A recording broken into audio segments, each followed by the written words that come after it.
Attorney general Mohammad Asaduzzaman বলেছেন, দণ্ডপ্রাপ্ত হলে সাবেক প্রধানমন্ত্রী শেখ হাসিনা সহ দলটির নেতারা আগামী জাতীয় নির্বাচনে অংশগ্রহণ করতে পারবে না। তবে আপাতত সব মামলা নিষ্পত্তি হওয়ায় বিএনপি চেয়ারপারসন বেগম খালেদা জিয়া এবং দলের ভারপ্রাপ্ত চেয়ারম্যান তারেক রহমানের পরবর্তী নির্বাচনে অংশগ্রহণে কোনো আইনি বাধা নেই।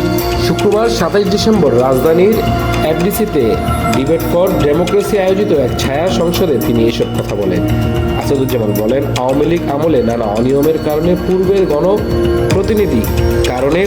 গণপ্রতিনিধি আইন অনুযায়ী দলটি নির্বাচনী অপরাধীদের বিচার করা হবে। কোনো ষড়যন্ত্রের কাছে জুলাই বিপ্লব ব্যর্থ হতে পারে না উল্লেখ করে তিনি আরও বলেন, ষড়যন্ত্রকারীরা যতই শক্তিশালী হোক না কেন এই বিপ্লব মুছে ফেলা যাবে না।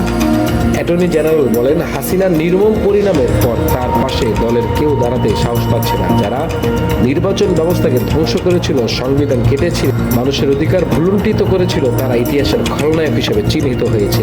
সংসদে সভাপতিত্ব করেন ডিবেট ফর ডেমোক্রেসির চেয়ারম্যান হাসান আহমেদ চৌধুরী কিরণ।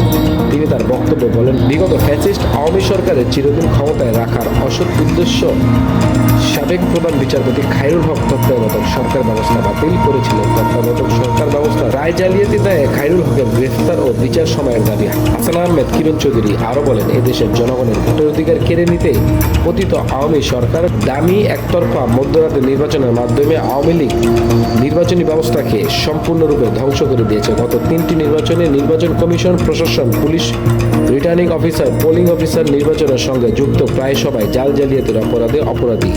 যারা এসব নির্বাচনী অপরাধ করেছে তাদের সবাইকে বিচারের আওতায় আনতে হবে। নিউজ ডেস্ক, এনগঞ্জ নিউজ এক্সপ্রেস।